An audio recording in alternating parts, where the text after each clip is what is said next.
In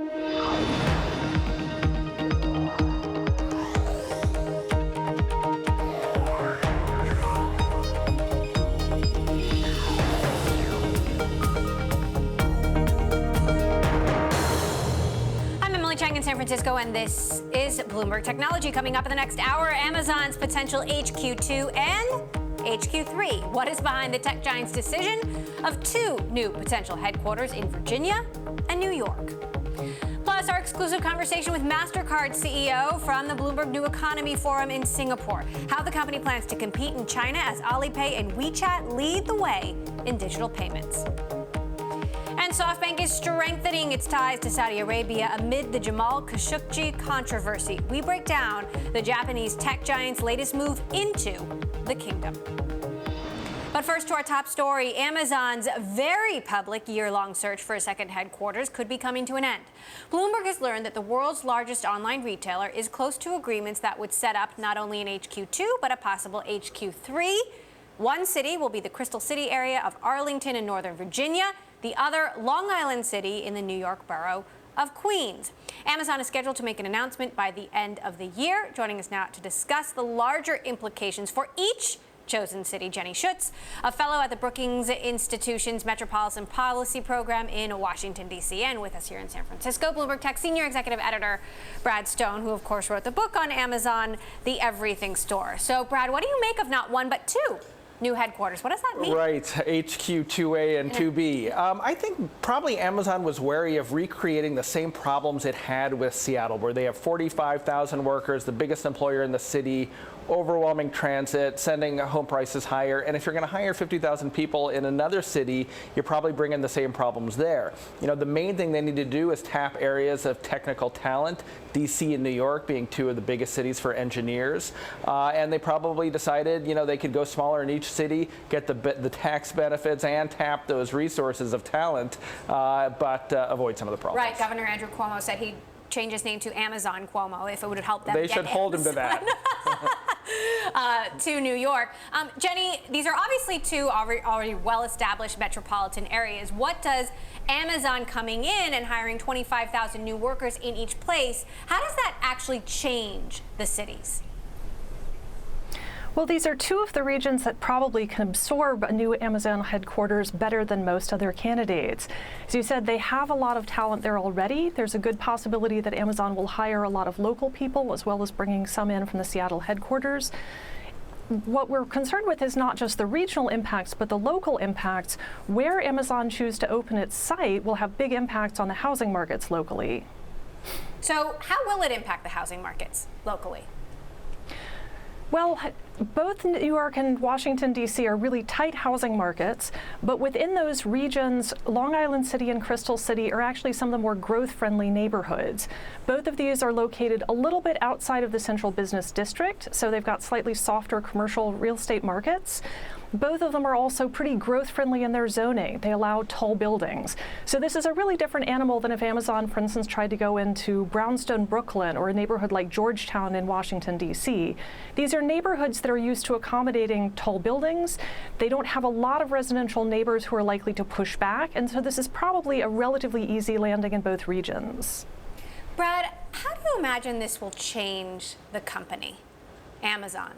You know, not a lot. It's already a pretty decentralized and distributed company, lots of divisions that work independently. I don't know if there will be that much of a difference with teams working across the country from each other versus across Seattle. It's already a company where decision-making is very decentralized. So, Jenny, talk to us about the longer-term implications here. Obviously, it's going to take some time for them to move in, for them to hire the workers, and for them to build up to that, you know, projected 25,000 in each place, if indeed these are the chosen cities. What are the longer term implications that you're going to be watching?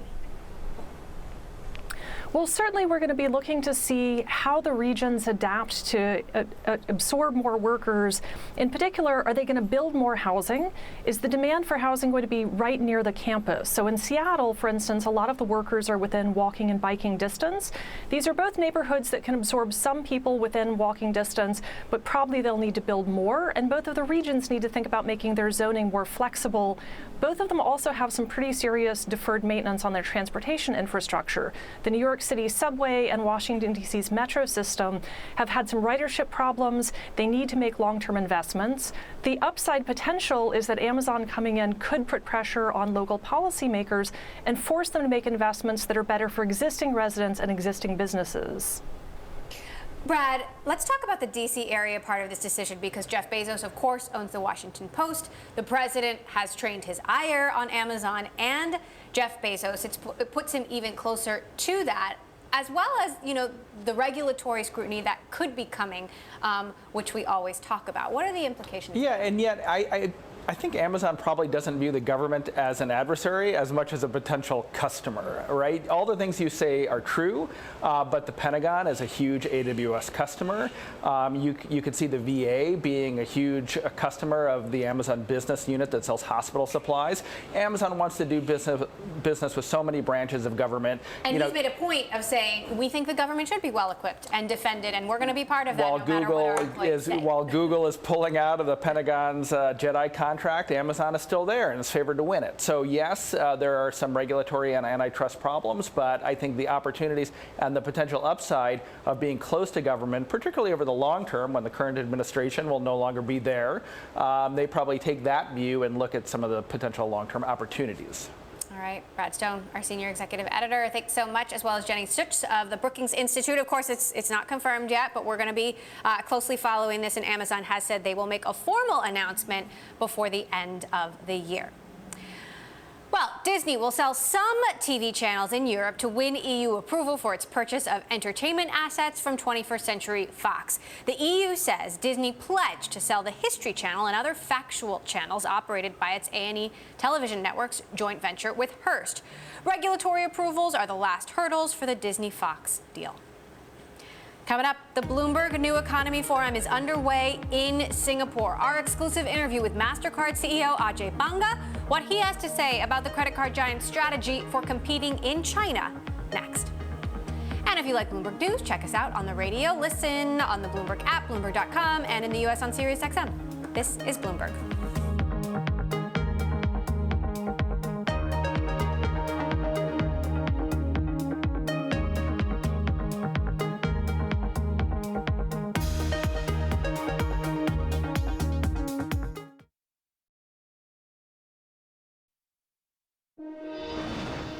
The Bloomberg New Economy Forum is underway in Singapore. The event brings together global leaders engaging with the world's most significant changes and challenges.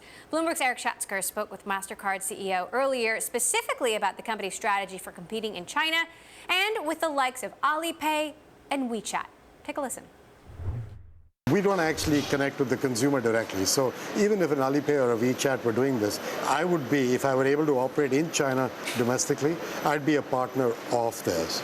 Right now, the real problem is we're not even allowed to operate domestically in China. So this is a non-level playing field. Except it's not outside China in the sense that Alipay and WeChat are expanding. I just saw them, for example, in Tokyo. There's Alipay all over the place, expanding into countries outside. Yeah, but that's for the Chinese who's traveling there. So what they don't have is for anybody locally, because mostly people overseas in those countries and markets, banks have a pretty good digital offering, and they're able to offer their own versions of it. PayPal is out there.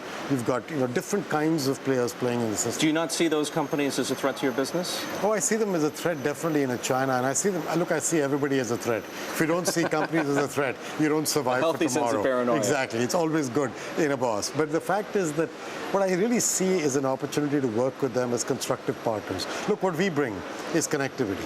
We can operate with billions of people, millions of merchants, with banks all over the world, with 200 countries, local legal regulations built in our system. We can do dispute settlement, cybersecurity, all that stuff. So quite honestly, almost all these players come back to us for partnerships. Look at PayPal in the US. Look at the mobile network operators across the world and Africa. Some time ago, everybody thought they would disintermediate the payment networks. And they came to the conclusion that actually we bring stuff to them they don't get. So we partner with Apple, we partner with Google. So it's the way I think our job is the creation of an ecosystem and infrastructure in partnership with people who know how to reach a consumer. Ajay, you talked on your most recent conference call about the need for vigilance for the potential impact of macroeconomic policy shifts. Yes. Yes. And I wonder why, given that MasterCard's, trajectory has been so seemingly immune to economic weakness in the 9 years that you've been running the company, for example. Right. Well, what do you worry about? We've had everything. We've had a good 8-9 year run. Part of it is good. Part of it is, if you think about the economy in these 8 or 9 years, it's actually come out of the crisis, and globally, in fact, in the last 2-3 years, it almost felt like synchronized global growth. What I was referring to is that I think macroeconomic indicators like a change in liquidity, a change in fiscal policy, the tariff system, these could change the way that people travel, that small businesses trade. And if that begins to happen, the downstream effect of that impacts me. Do you sense that that's happening already? Not yet. I actually see consumer spending growing very healthily. The U.S. is actually really doing well on the consumer. Their confidence is high, they're spending. I see that in parts of Europe, I see that in ASEAN. So I don't really see that yet. But the issue was more about, am I concerned about it? Yes, I am. The fact is, we grow also from the secular shift of cash to electronic. That sees us through economic cycles, meaning if people spend less, but they spend more of it electronically, I buffer my way through that. We haven't had, Ajay, well, I wouldn't say we haven't had. We've had a bond bull market for 30 years. We've certainly had periods of rising interest rates within the bond bull market, but we haven't had a secular bond bear market and rising long-term interest rates for quite 3 decades. That's correct. What do you think is going to happen if, in fact, we are entering a bond bear market? How is that going to affect the economy, but the second-order effect, which is spending patterns by your customers? So I actually think that what will happen if you get into this kind of a situation of long-term interest rates, you'll get a yield curve that actually looks more healthy. If anything, banks will actually get more profitability out of that yield curve. And banks are the first end of this arrow quiver, which goes at getting people to convert from cash to electronic. Banks need to take on the risk of managing that consumer, of managing the merchant. So in a funny kind of way, I actually think that a more profitable banking system actually helps create tailwind in the electronic payment rails, if you know what I mean. And the other side of that is the issue of consumer confidence. Will that get impacted by a yield curve that is positively inclined to the right? It depends. If it impacts their mortgage rates and it reduces their ability to buy a home or reduces their ability to bear debt, that's not healthy. That's a problem. But on the other hand, if it makes them feel they're in a long-term boom economy, because in a long-term boom economy, logically, long-term rates should be higher than short-term rates, then you'd get a constructive consumer confidence boost. That was MasterCard's CEO at the Bloomberg New Economy Forum in Singapore. Bloomberg's Eric Schatzker also, while there, spoke with FedEx CEO Fred Smith to talk about trade tariffs on China, competition with Amazon, and cyber attacks. Take a listen. And China is a huge and important market for us. But in terms of our overall sort of tariff-eligible revenue, it's about 2.4% of our revenues. Hong Kong's a little bit more, but it's got a different regime on the tariffs. But we take things to and from China from a lot of different places: Europe, Southeast Asia, Australia, Japan. So as opposed to losing the 2.4%, you'll make it up somewhere else. Hopefully. You made a big acquisition in Europe. Yep. Buying TNT. Yep. To grow there. Yes. A bigger piece of the pie. You're right. Would you consider doing something similar here in Asia? You got a suggestion?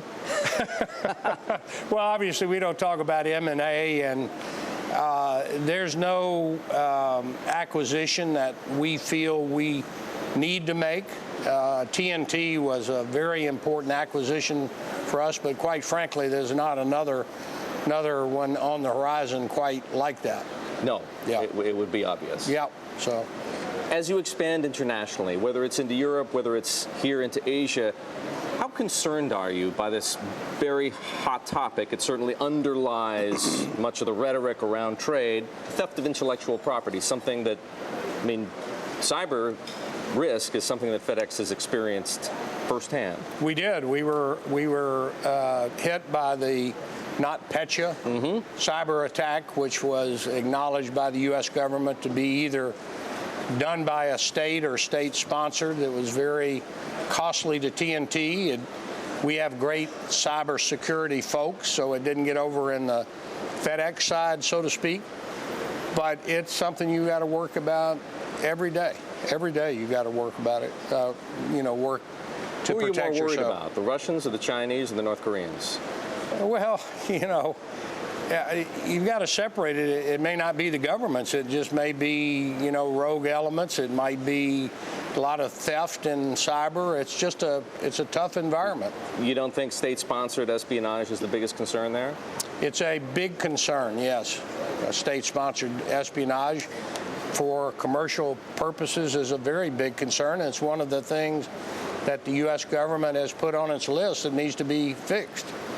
Fred, I want to take it back to the U.S. for a moment. Sure. Amazon is a big FedEx customer, also increasingly a competitor in some respects. Is today's announcement about HQ2A and HQ2B, New York and the D.C. area, a good thing for FedEx? I don't think it has too much to do with FedEx. You've got to remember, Eric, that Amazon is delivering things from their fulfillment center to customers. We're picking up, transporting, and delivering things from every person in business in the world to every other business. So the biggest single provider of delivery services to the Amazon fulfillment network is not us, it's the U.S. Postal Service. And they're the ones that Amazon's proprietary or indigenous delivery system will take the most volume from. You think the delivery service partner program that they're building is less of a competitor to FedEx Ground than it is to USPS? Oh, absolutely. Yeah. Does it have any downside impact on FedEx Ground? None that we can really see. So Amazon's a good customer. We think they'll be a bigger customer in the years to come if they continue to grow, and they certainly should. But they're going to do some of their deliveries themselves for many reasons. The biggest single entity that will lose traffic as Amazon puts out its contractor delivery force is U.S. Postal Service. That was FedEx CEO Fred Smith there, speaking with Bloomberg's Eric Schatzker at the Bloomberg New Economy Forum in Singapore. Coming up, Foxconn broke ground for the first time in the U.S. in September. Now it is in desperate need of a workforce. Why the company is turning to China's labor force next. I'm Bloomberg Tech, live streaming on Twitter. You can check us out at Technology. And be sure to follow our Global Breaking News Network TikTok on Twitter. This is Bloomberg.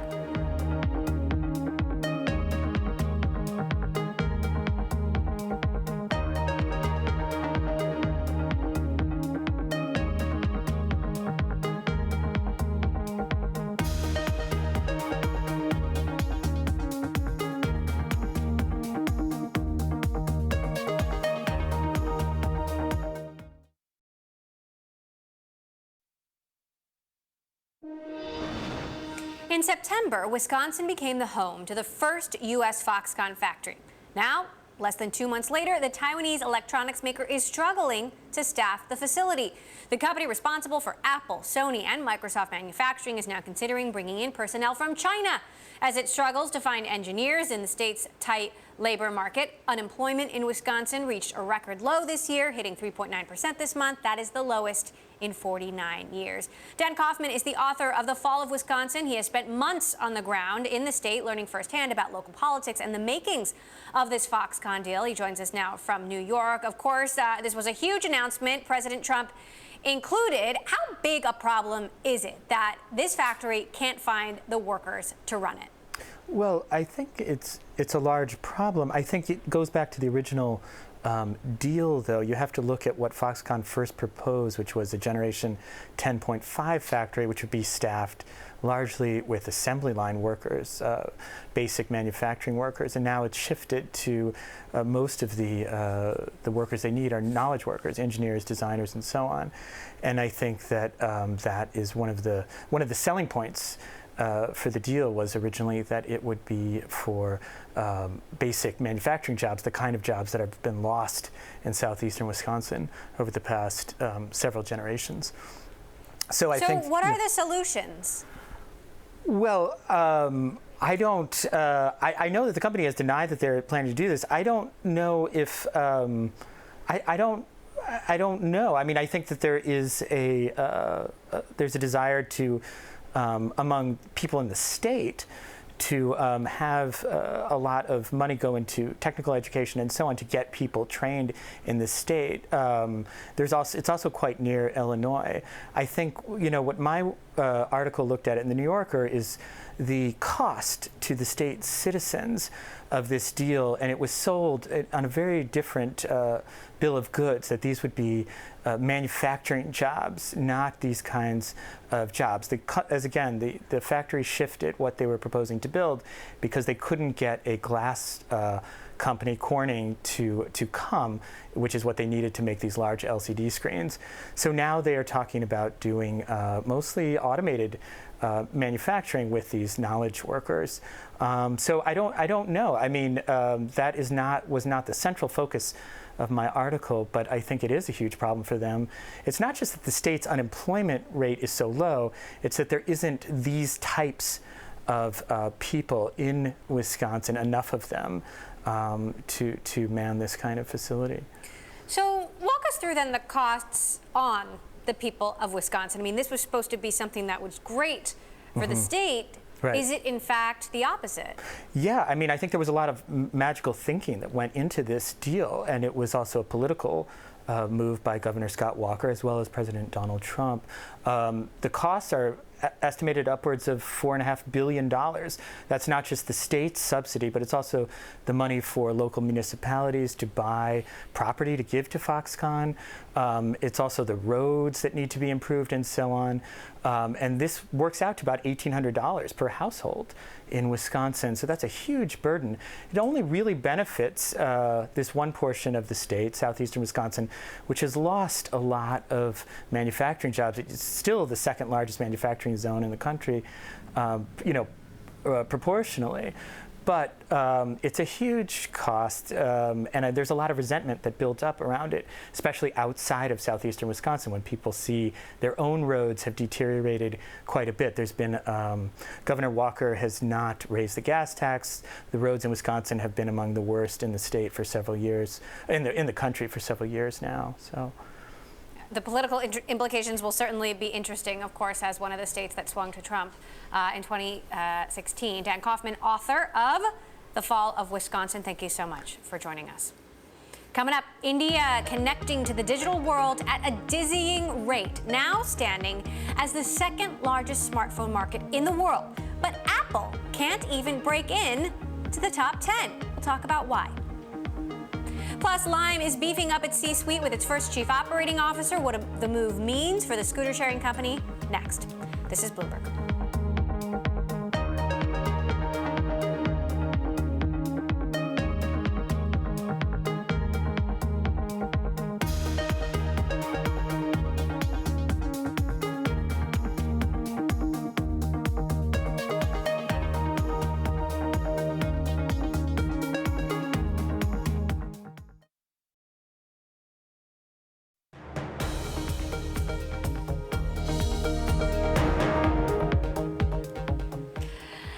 Technology. I'm Emily Chang in San Francisco. Just 8 years ago, only 2% of India's population was online, or about 20 million users. That number has since jumped to some 500,000, and by 2020, it's expected to exceed 700 billion. Thanks to smartphones, India is coming online at an exponential rate. But Apple, surprisingly, isn't leading the second largest smartphone market. In fact, in the first half of 2018, the iPhone maker sold less than 1 million phones in India, while rival Xiaomi sold more than 19 million. Here to talk about all of this, foreign policy managing editor Ravi Agrawal, whose new book, India Connected, takes a look at the country's smartphone revolution. Ravi, why can't Apple break into India's top 10? Is it all about the price? It pretty much is, Emily. I mean, the biggest problem is that Apple's phones, obviously, you know that they trade around $800 to $1,000 here in the West. In India, they are even more expensive because of import duties on separate components and on the finished product. And to add to that, it is competing with Indian phones and Chinese-made phones, which in India are retailing for about $100 to $200. So huge difference in price point that Apple really is struggling to compete on that front. Is there anything that Apple could do? I mean, they obviously sell older models of the iPhone for cheaper. They've got this new iPhone XR that is slightly cheaper, but certainly doesn't compare to a $50 smartphone. Yeah, it really doesn't. And you know, I mean, the issue there as well is that even if Apple were to sell refurbished phones in India, for which they also need to open Apple stores, which they're talking to the Indian government about, even then, the price point is still going to be too high for the average Indian. Look, India is still a country that is very poor. The average Indian is making way less than $2,000 a year. So if you look at the amount that they're willing to spend on a smartphone, especially at the entry level for the people who are coming online now, all of which is through smartphones, they're only looking to spend between $50 and $200 at the most to use that to get online. And so Apple's nowhere near that end of the spectrum for India, and that's why Apple only forms about 1% to 2% of the Indian smartphone market. Now, the digitization of India has been absolutely fascinating, in part because of the things you talk about in your book, just how quickly this has happened. Talk about the impact of smartphones in India, for better and for worse. Well, Emily, it's just immense. I mean, to begin with, you have to look at the fact that for most Indians, the smartphone is not just a phone. It is not just an internet device. It is also their first camera for most Indians. It is their first video device. It is their first alarm clock and calculator as well. And so you add up all of those things for hundreds of millions of Indians, most of whom are rural. And then it becomes a device that is an everything device that brings all of these things to the table, that allows many Indians to A, be more efficient on the plus, boost productivity. It improves their ability to access education or to enter the gig economy. Remember that the work profile of most Indians who are blue-collar workers is perfectly suited to delivery work or warehousing and packing work, which is the kind of jobs that e-commerce is creating in India. So there's a lot of all of that on the plus side, as well as the fact that 300 million Indians are illiterate, and so if they are to enter the digital economy, they're able to speak to their phones and it speaks back to them. So that form of technology has helped them as well. But there is a lot of stuff on the minus, Emily, and that ranges from an explosion in pornography in India. There is also the fact that more and more Indians are now reporting the fact that they are addicted to their smartphones. There's a name for this disease. It's called nomophobia, no mobile phone phobia, and it's a growing problem in India. And then there's also the fact that fake news, which we know that people all over the world have been susceptible to it, but Indians more so than most, again, because they are jumping from nothing straight to smartphones. And when you do that, you miss a few of the steps. You also miss a few of the sort of the cautious mechanisms that we have in the West to sort of be able to recognize and deal with fake news. There's also been reports of a sort of wave of violence across the country tied to what they've been seeing on WhatsApp in particular.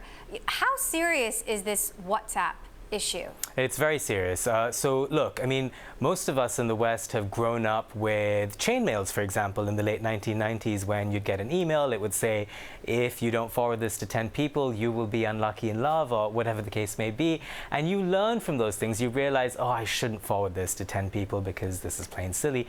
But again, I mean, only 2% of Indians had PCs in 1999. And so, you know, that was India's internet population back then. And now all of a sudden, so many millions of Indians are discovering the internet, they're discovering PCs on their smartphones, and they're not sensitized in the same way to computing, to being able to deal with rumor, innuendo, superstitions, chain mails on WhatsApp.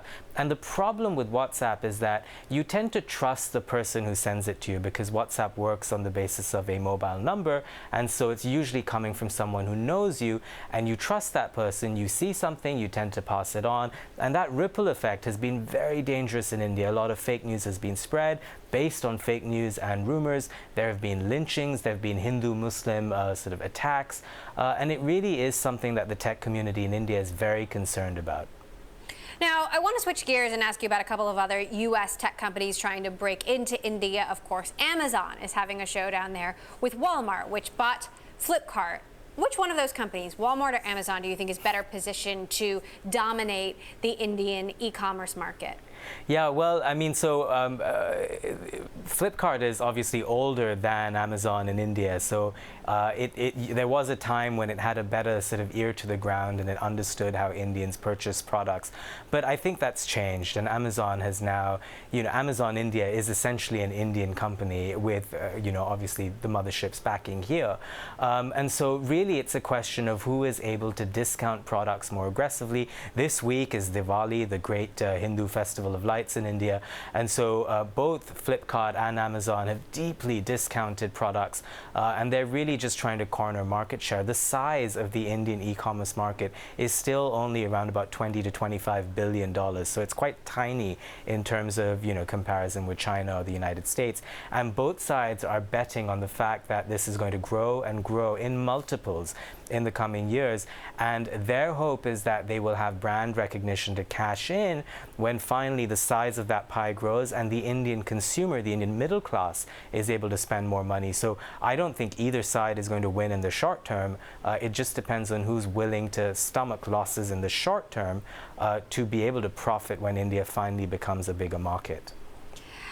Netflix is, of course, another company banking on the India market, but of course there are local competitors. There's the entire Bollywood scene. Netflix has the challenge of trying to create content that people in so many different markets around the world are susceptible to or receptive to. What do you think Netflix's prospects are in a very unique entertainment market that is India? It is a very unique market. There are big Indian competitors. There's Hotstar, which is bigger than Netflix is in India. There's also Reliance Jio, which is really the architect of the big smartphone boom of the last couple of years, that they have sort of flooded the market with very cheap phones and also almost free data. Again, able to stomach losses in the short term to be able to control the content market in the longer term.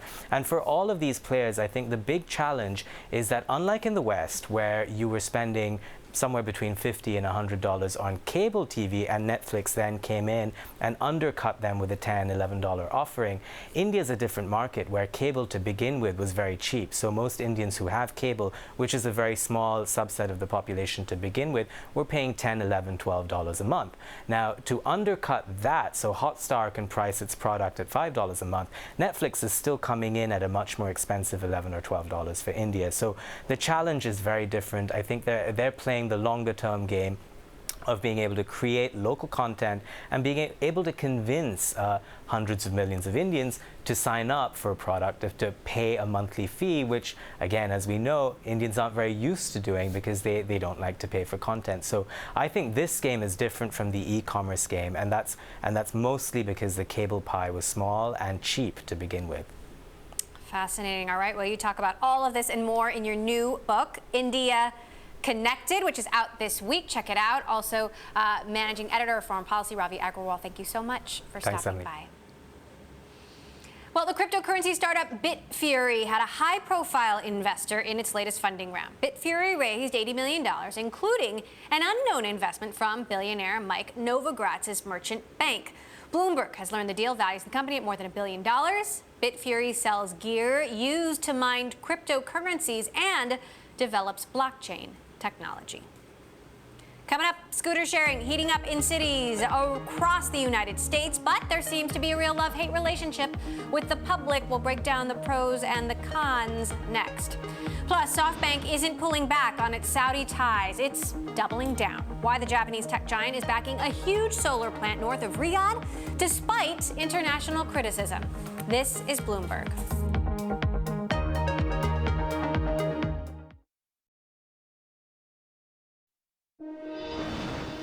App-enabled electric scooters have popped up in cities around the world, creating legions of sworn enemies and just as many exuberant fans along the way. Bloomberg Quick Take explains the public's love-hate relationship with e-scooters and why they might be key to building the city of the future. They can litter sidewalks, menace pedestrians, and endanger their riders' lives. Over the past year, app-enabled electric scooters have popped up in cities around the world, inviting a wary public to hop a ride as indignant local governments scramble to regulate them. It may come as a surprise, then, that e-scooters could be exactly what traffic-choked cities need. This is your Bloomberg Quick Take on e-scooters. Download an app, find a scooter, unlock it, and go for a ride.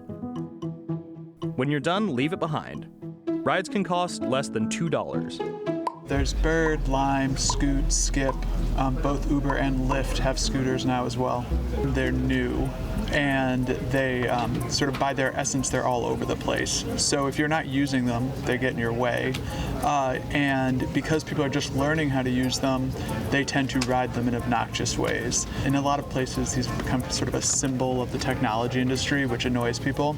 At launch, cities like Cleveland banned them, while San Francisco halted operations for several months to create a permit system that capped the number of scooters allowed. Still, growth has continued. Bird and Lime each offer scooters in more than 40 cities.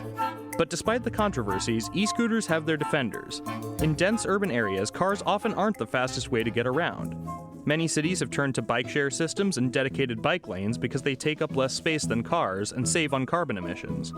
Some urban planners also see e-scooters as part of the future of city transportation. I think the hope would be that you would eliminate a lot of shorter car trips. That would get a lot of cars off the road, create more protected lanes and so on. And then that would, in turn, broaden the demand for scooters. So it would be sort of a virtuous cycle. But despite Bird and Lime each being valued at more than $1 billion, it's too early to tell if they will become viable businesses. The things you look at is how long it takes to pay off a vehicle and how long a vehicle stays on the road. And we don't know exactly how much this is, but it does seem like you can pay these things off fairly quickly. They're relatively inexpensive, but they also just get completely trashed very quickly. You're going to take care of your own bike, you're going to take care of your own car, but as they say, no one ever washes a rental car. We have new news also on the scooter front. Lime has hired Joe Kraus to be its new and first chief operating officer. Kraus is a general partner at GV, Alphabet's investment arm, and a member of Lime's board of directors. For more, I want to bring in the reporter you just saw featured there, Bloomberg Tech's Joshua Brewstein. So, Josh, Joe Kraus has been on the show before in his capacity as a partner at GV, Google Ventures. Why him? Well, Joe is already pretty involved with Lime. As you mentioned, he is a partner at GV, which led the most recent fundraising round at Lime. They invested $335 million, put Lime at a valuation of over $1 billion.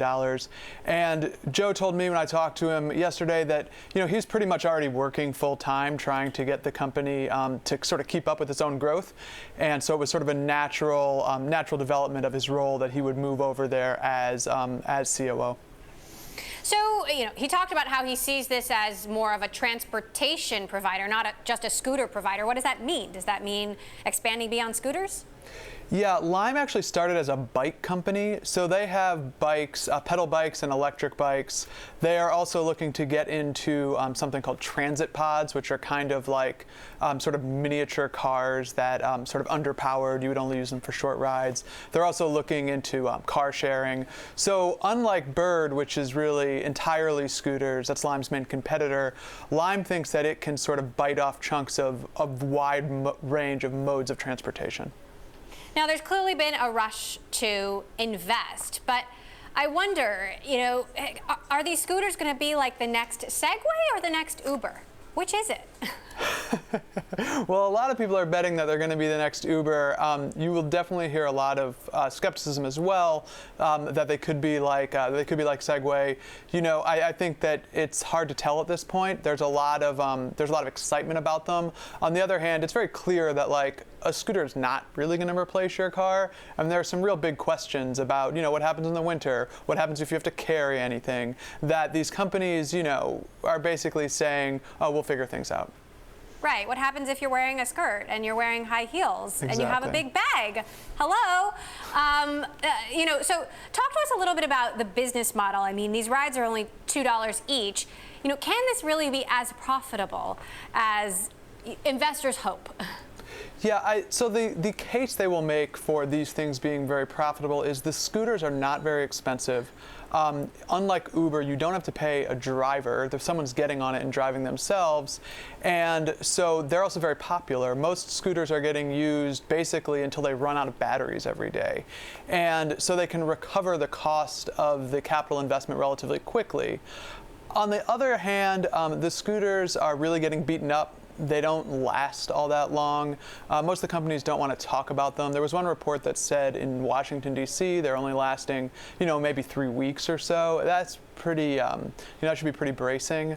And also, as these scooters aren't staying out on the roads very long, it also raises some safety questions. If these things are sort of falling apart from day one, are people really going to feel safe riding them? Right, and as you mentioned, very polarizing. Some people love them, some people absolutely hate them. Bloomberg Tech's Josh Brustein, thanks so much for joining us on our report. Coming up, all eyes on SoftBank's Masayoshi Son, caught in the web of controversy surrounding the murder of Jamal Khashoggi. Why he is not backing away from Saudi ties. Next, this is Bloomberg.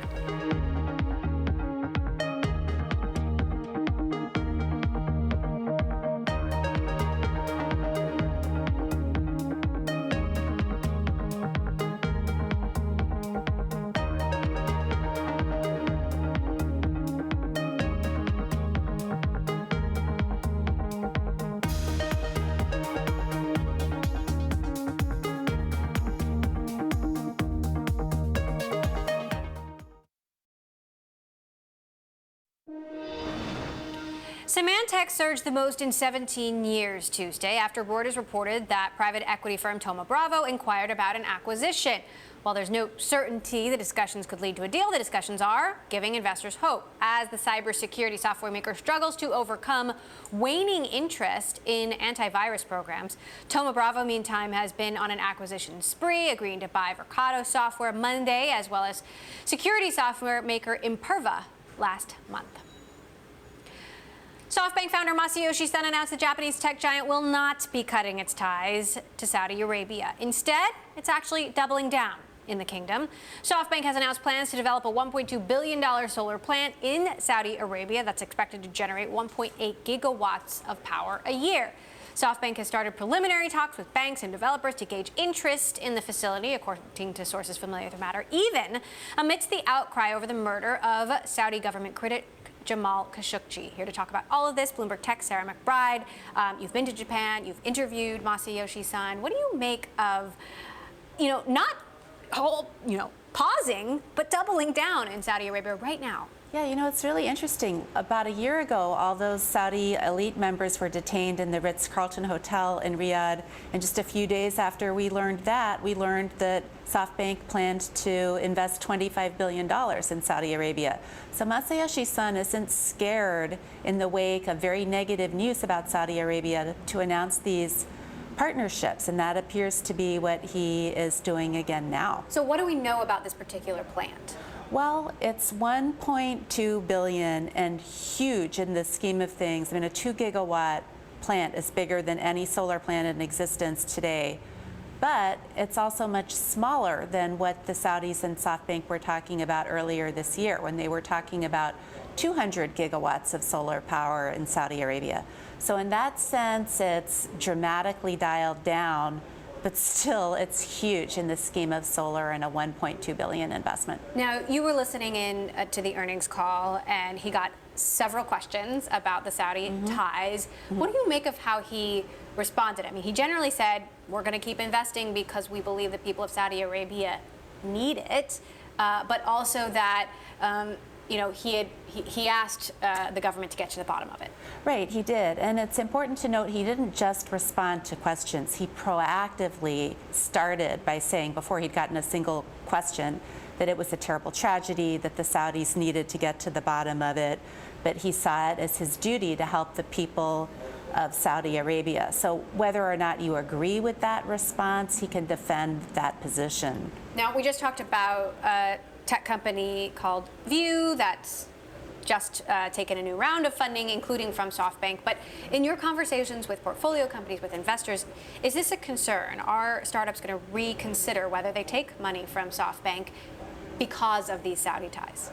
I think a lot of people are struggling with it morally, but then money is money, and I think people really want to see their companies grow. So I think it's going to be the exception rather than the rule that some startup founder decides not to take this money for moral reasons. So maybe people are thinking a little harder about it. It reminds me a lot of the Google bus situation a few years ago when Google had been doing the same thing for years and then suddenly everything crystallized around the Google buses. This is what the murder of Jamal Khashoggi has become for Saudi Arabia. What about venture capitalists? Are any of them reconsidering whether they take money from the Saudi Sovereign Wealth Fund? I mean, because we often don't have a lot of insight into where their money comes from, right? Who the LPs are. That's right. So I'm aware of a lot of VCs who say that this is a horrible situation. Many of them hadn't been aware of all the human rights violations in Saudi Arabia. So now at least they're aware of them, but I don't know a single VC who said, I'm not going to take Saudi money as a result. I've known some who've said we haven't all along, but I don't think this is making anybody rethink decisions. All right, Sarah McBride, who covers venture capital for us, thank you so much for weighing in. And it's election day. You can check out Bloomberg's live blog of tech updates in the midterm elections. From fake news to misinformation and cyber threats, our colleagues are compiling everything you need to know at Bloomberg.com. And that does it for this edition of Bloomberg Technology. I'm Emily Chang. This is Bloomberg.